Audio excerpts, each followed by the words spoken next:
खूब मन ही मन प्रसन्न हो गए हैं। परंतु कन्हैया कहने लगे, पंडित जी आप इतने दिनों के बाद क्यों आए हो? इतने दिन कहाँ रहे? अरे लाला कहा बताऊं, घर गृहस्थी के जंजाल में इतना फंस चुका हूं, क्या कहूं। अच्छा ब्राह्मण देव सुदामा तुमने शादी करा ली, हमको बुलाया भी नहीं। सुदामा जी कहने लगे तुमने तो 16,108 करी, उसमें नहीं बुलाया, एक आदमी तो बुला लेता, हमसे एक ही में बुलाना दे दिया। कन्हैया कहने लगे अरे पंडित जी क्या बताएं, हमारी शादियां तो ठीक है तो सब घटना ही हुई, घटना में शादी हुई। आपस में दोनों मित्र बात करते हैं तो सुदामा जी की बात को मेरे गोविंद ने पकड़ लिया और कहने लगे पंडित जी अगर आपकी शादी हो गई है तो भाभी ने कुछ भेजा जरूर होगा, मेरी भाभी ने जरूर कुछ भेजा। क्या भेजा है हमको दो। सुदामा जी साफ मुख करके कुछ नहीं भेजा। अरे नहीं ऐसा नहीं हो सकता, पंडित जी बताओ क्या भेजा मुझे दो। सुदामा जी कहने लगे हाँ अब आया मुझे याद, एक संदेश भेजा है। हाँ संदेश बताइए क्या भेजा। तेरी भाभी ने संदेश भेजा है कि अगर द्वारिकाधीश जब मिले तो उनसे कह देना कि भाभी तो बड़ो याद करे, आप कभी याद करती हो तो उनसे मिलने आ जाता। सुदामा जी की बात सुनकर कन्हैया कहने लगे मैं अवश्य अवश्य उनके मनोरथ को पूर्ण करूंगा, परंतु कोई भेंट भी तो भेजी होगी, कोई भेंट भेजी होगी। सुदामा जी अब समझ गए कि कन्हैया को पता चल चुका है। सुदामा जी उस चावल की पोटली को बगल में जोर से दबाने लगे, कहीं नजर ना पड़ जाए, जोर से दबाने लगे। कन्हैया कहने लगे सुदामा जी क्या छुपा रहे हो? नहीं नहीं लाला कुछ नहीं। फिर ऐसे ऐसे जोर से पकड़ के क्यों बैठे? अरे लाला मेरे हाथ में एक तकलीफ है, तकलीफ है। अरे मैं दबा देता हूँ अगर हाथ में तकलीफ है तो। अरे दूर दूर है, दूर दूर नहीं नहीं तुझको पता नहीं मैं स्पर्श नहीं करवाता। अरे पंडित जी मुझे लगता है आप मेरे स्वभाव को भूल गए, मेरे स्वभाव को भूल गए। कन्हैया ने अपना स्वभाव याद कराया। सुदामा अन्न धन और वस्त्र भूषण कुछ न मुझको चाहिए, भाव से एक फूल जो देवे वो मुझे स्वीकार है। भाव का भूखा हूं मैं और भाव ही बस सार है। भाव से भजले जो मुझको भव से बेड़ा पार है। मेरे स्वभाव को भूल गया सुदामा, मेरा स्वभाव है अगर कोई भाव से अगर फूल भी चला दे तो भी मैं उसका उसका जन्म जन्म का कल्प कल्प का युग युगांतर का पाप ताप संताप नष्ट करता हूं। तो फिर भी 4 मुट्ठी चावल लाया है मुझे दे दे। सुदामा जी कहते मैं तो कुछ लेके नहीं आया, कुछ नहीं लाया। सुदामा जी इसलिए नहीं देते क्योंकि रानियां सब खड़ी हैं। अगर मैं कन्हैया को दूंगा तो ये रुक्मिणी क्या सोचेगी? इतने दिनों के बाद मित्र आया तो लाया क्या? चावल। सब कृष्ण की हंसी करेंगे। सुदामा जी इसलिए नहीं देते कहीं कहीं द्वारिकानाथ की हंसी ना हो जाए, मेरी हंसी हो जाए कोई बात नहीं, लोग इतना ही तो कहेंगे अरे अरे कंगाल था कुछ लेके नहीं आया, कोई बात नहीं मेरी हंसी हो जाए, पर कृष्ण की हंसी नहीं होनी चाहिए, कृष्ण की हंसी नहीं होनी चाहिए। अब कन्हैया ने थोड़ा डांट दिया सुदामा जी को, सुदामा तेरी पुरानी आदत अभी तक नहीं गई,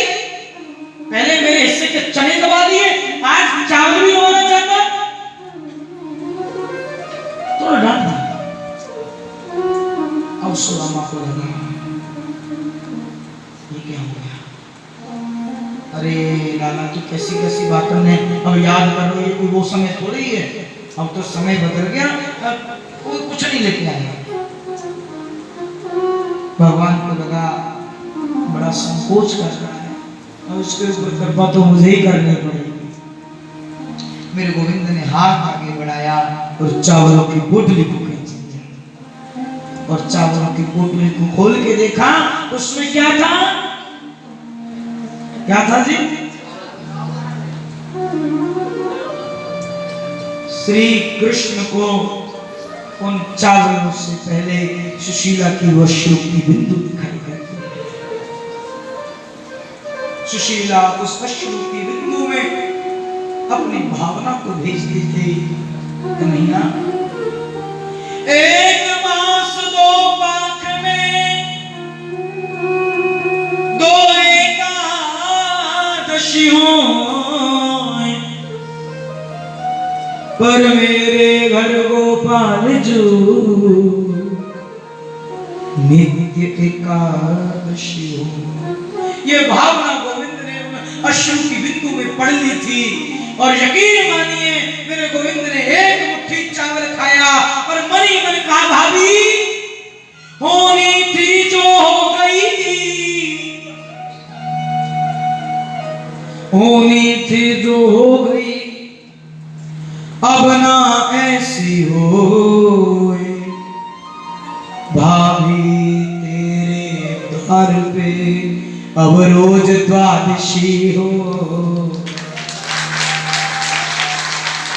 अब रोज द्वादशी हो।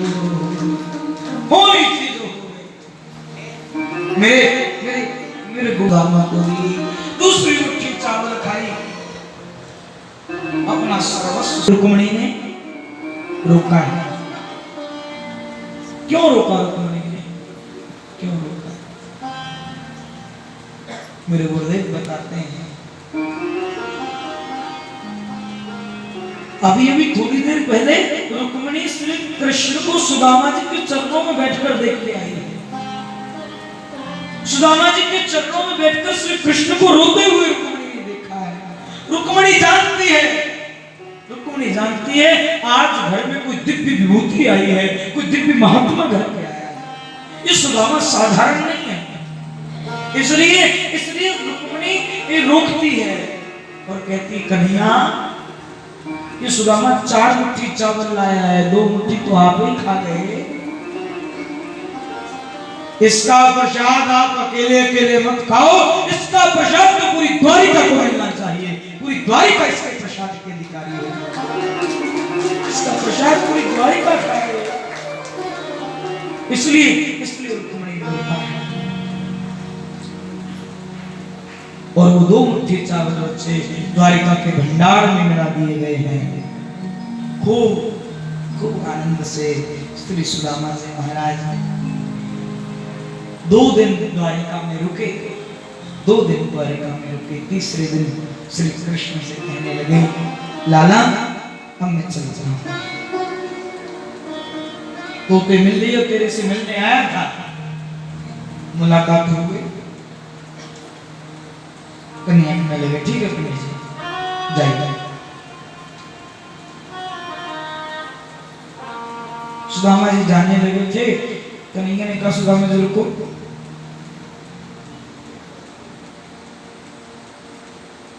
जिस फटी धोती को पहनकर सुदामा आया, सेवकों से कहकर वही फटी धोती मंगाई गई और कन्हैया ने सुदामा को कहा, सुदामा जी राजसी वस्त्रों को उतारिए, ये जो हार पहने हैं, टोपी लगाई है, बढ़िया मुकुट पहना है, उतारो, ये मुट्ठियां उतारो।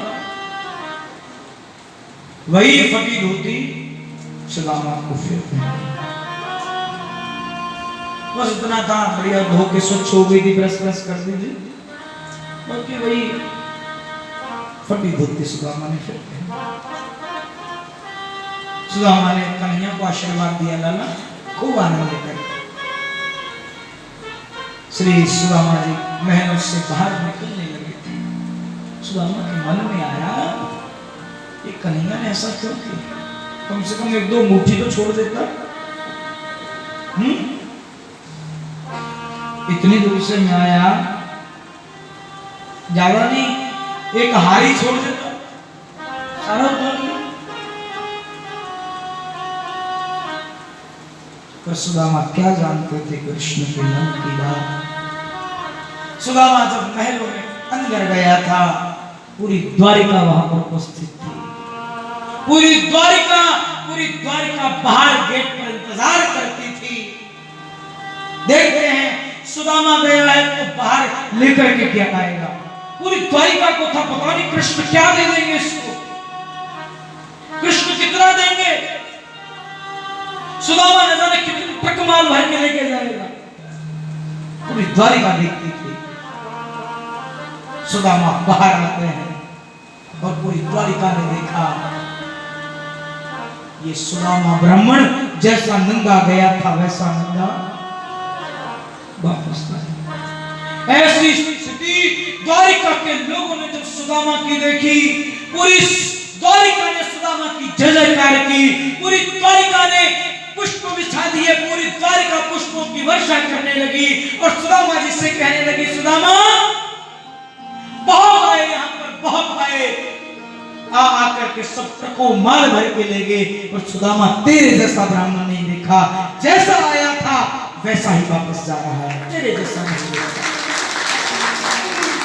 पूरी द्वारिका ले पड़ी सुदामा के चरणों में, सुदामा तेरे जैसा त्याग नहीं देखा, तेरे जैसा त्याग नहीं देखा। सुदामा जी प्रसन्न हुए, वाह कन्हैया वाह, अगर एक अंगूठी भी छोड़ दी होती तो ये द्वारिका इतना सम्मान कर रही है, ये सम्मान बिछा रही है, इतना सम्मान मुझे ना मिलता। वाह कन्हैया वाह।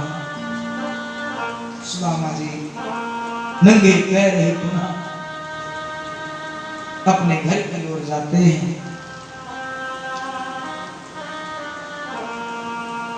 उद्धव ने फिर टोका,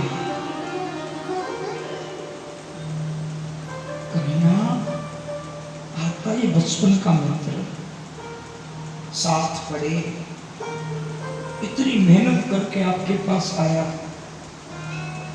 आपने कुछ भी नहीं दिया, चलो ठीक है आपके अंतर्मन की बात, पर कम से कम जाते जाते कोई रथ की व्यवस्था तो कर देते, कोई पालकी की व्यवस्था कर देते, कम से कम जाते जाते तो उसको कष्ट ना होता, पहुंच तो आसानी से जाता।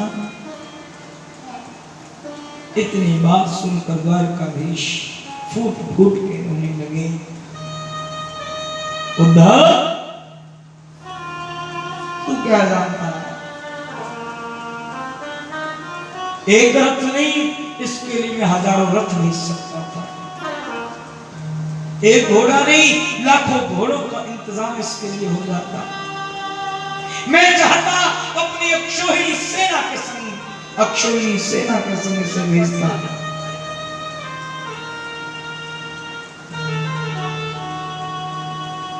और उद्धव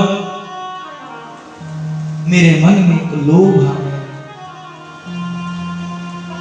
मेरे मन में एक लोभ आ गया। क्या बात करते द्वारिकानाथ, लोभ? हाँ, मेरे मन में एक लोभ आ गया। कैसा लोभ? द्वारिकाधीश कहने लगे, उद्धव मेरे मन में लोभ आ गया, जितनी देर नंगे पैर ये सुदामा ब्राह्मण मेरे राज्य की भूमि पे चलेगा, मेरे राज्य की भूमि पवित्र हो जाएगी, मेरे राज्य की भूमि पवित्र हो जाएगी। इस लोभ ने न जाने दिया।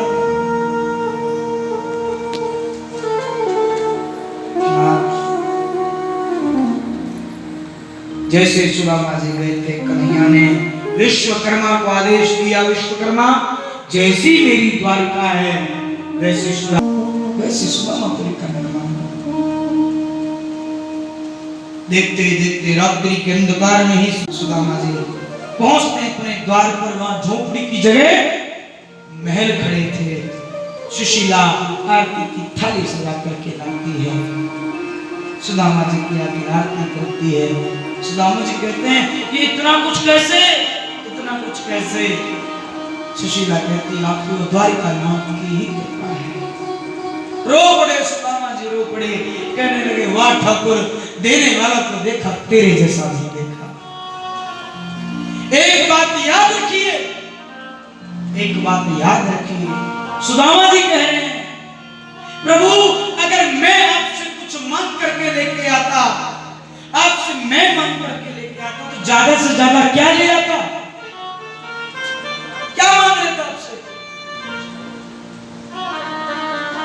हम लोग मांगेंगे अपनी औकात से मांगेंगे, जब वो देगा तो अपनी औकात से देगा। सुदामा को गोविंद ने अपनी औकात से दिया। सुदामा जब मांग कर नहीं लेके आया तो भगवान सोचने लगे क्या दे दूं, इतना कुछ देने के बाद भी सुदामा जी को देने के बाद लगता था गोविंद को अभी भी कम है, अभी भी कम है।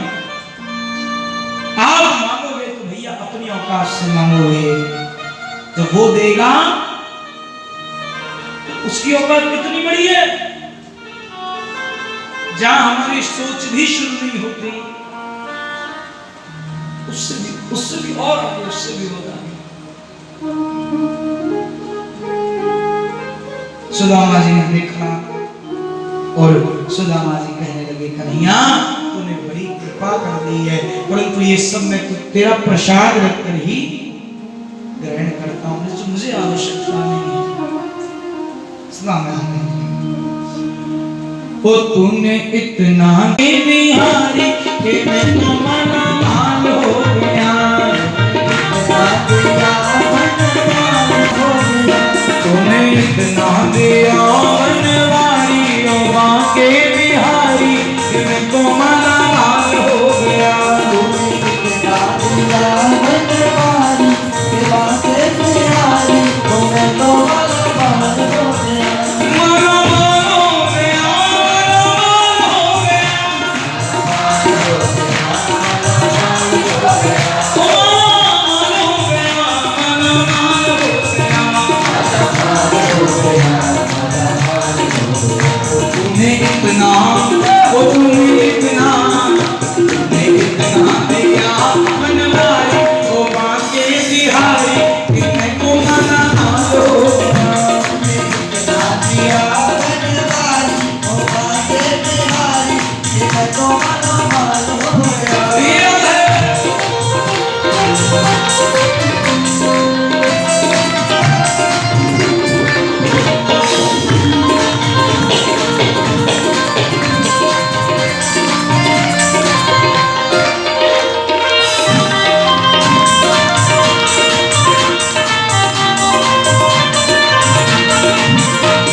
तूने इतना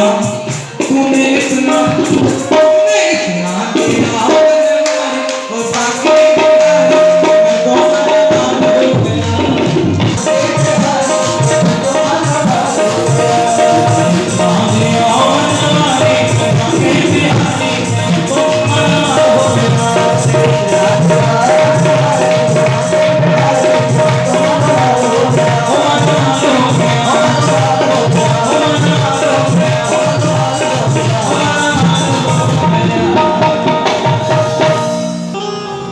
मांगता ही रहा। एक मैं हूँ सदा मांगता ही रहा। एक तुम हो जो मांगा दिए जा रहे। एक तुम हो जो मांगा दिए जा रहे। तूने सब कुछ दिया बनवारी ओ बाके बिहारी कि मैं तो माला माल हो गया। तूने इतना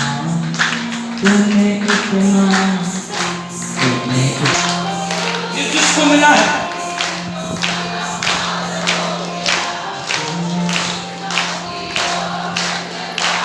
भाई लोगों की आवाज नहीं।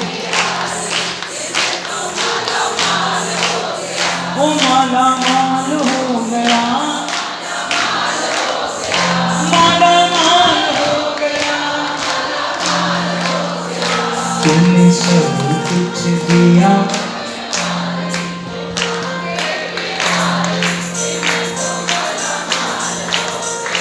तूने सब कुछ दिया बनवारी।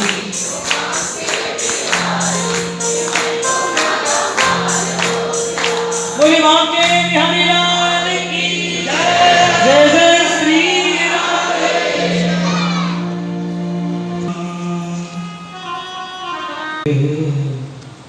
भार्योद्या सदृशी नवा। ध्यान दीजिए, सुदामा जी के जीवन से एक बात को जरूर सीख लीजिए। श्री कृष्ण की प्रत्येक लीला सिखा रही है, संदेश देती है। जीवन में कोई भी परिस्थिति आवे, वो सारी परिस्थिति श्री कृष्ण ही चाहते हैं इसलिए आती है। इस बात को पक्का विचार कर लेना। हम लोग कहते हैं कि हमने तो किसी का बुरा किया ही नहीं, हमारे संग ऐसा क्यों होता है? बहुत लोग कहते हैं ना, हमने ऐसा नहीं किया तो मेरे संग ऐसा किया। भैया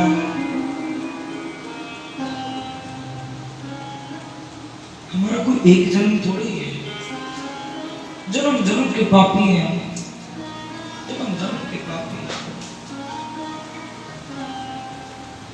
ये मानव शरीर मिला है, उस मानव शरीर को प्राप्त करके हमने जो हमसे पहले कुछ हो गया भैया, उसका तो कुछ किया नहीं जा सकता, परंतु अब तो अपने आप को संभाल लो। हम सोचते हैं कि उसने मेरे संग ऐसा किया तो मैं भी, फिर फर्क क्या रह गया?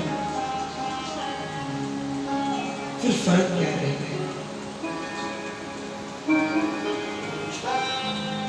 अपने जीवन से आज एक कथा का लास्ट में कंक्लूजन का दिन होता है। आज एक सूत्र होना है जीवन में, अपने जीवन से फालतू फालतू चीजों को निकाल दो, जो भी फालतू है।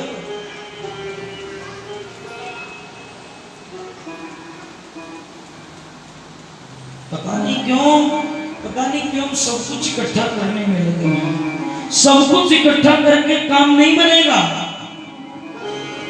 एक के हो तो अपने जीवन से फालतू निकालो, फालतू बोलना बंद कर दो, फालतू घूमना बंद कर दो, फालतू सोचना बंद कर दो। बिना काम का कोई भी कार्य बंद कर दो जो फालतू। अच्छा, मूर्ति कब बनती है? मूर्त जो होती है मूर्त कब बनती है? क्या क्या ऐसा होता है कि 10, 20, 50 पत्थरों को इकट्ठा किया जाता है, उनको आपस में जोड़ दिया जाता है और मूर्ति बन जाती है? मूर्ति कब मूर्ति होती है? पत्थर कोई एक होता है, उस पत्थर में से फालतू फालतू निकाल दिया जाता है। जब फालतू फालतू निकल जाता है तो पूजने योग्य मूर्त बन जाता है। ऐसे ही हमारे जीवन में से जब फालतू फालतू सब निकल जाएगा, हम भी पूजने योग्य हो जाएंगे। हम भी पूजने योग्य हो जाएंगे। हम लोग सबकी गालियों के पात्र इसीलिए हैं क्योंकि हमने अपने जीवन से फालतू फालतू नहीं निकलना। अति हर जगह दिक्कत ही देती है। फालतू फालतू छोड़ दो। अच्छा, एक और विशेष बात होती है जब मूर्ति बनती है। कई बार क्या होता है, जब पत्थर को तराशा जाता है, जब मूर्त बनाने के लिए पत्थर को तराशा जाता है और पत्थर तराशते तराशते टूट जाए, उस पत्थर को अलग कर दिया जाता है, फिर उससे मूर्ति नहीं बनाई जाती, फिर दूसरा पत्थर लिया जाता है। वही पत्थर श्रेष्ठ है जो टूटे ना। ऐसे ही जीवन में विपरीत परिस्थितियां जब आए और आप टूटो ना, तभी आप मूर्त बनोगे। वृंदावन में हरि लाल की। तुम हमारी दिक्कत पता क्या है? यही दिक्कत है, जरा सी परेशानी आती है हाय तबाह मचाने लगते हैं। ऐसे कैसे हो गया? सब बढ़िया चल रहा था, एकदम कैसे हो गया? हम हाय तबाह मचाने लगते हैं। हारिए न हिम्मत, विसारिए न हरि नाम, जाहि विधि राखे ताहि विधि रहिए। और सीताराम सीताराम सीताराम कहिए, राधे श्याम राधे श्याम। विधि का विधान जान, विधि का विधान जान, हानि लाभ सहिए, जाहि विधि राखे राम, ताहि विधि रहिए। जाहि विधि राखे राम, ताहि विधि रहिए।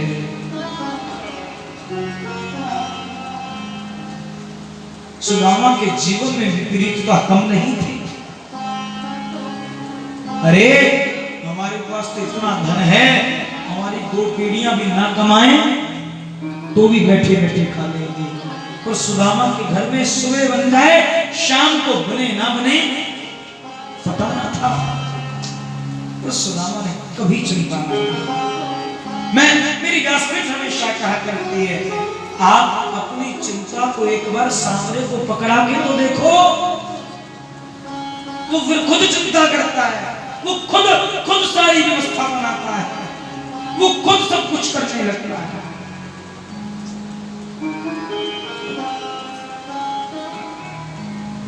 चाहे काली घटाए तो क्या,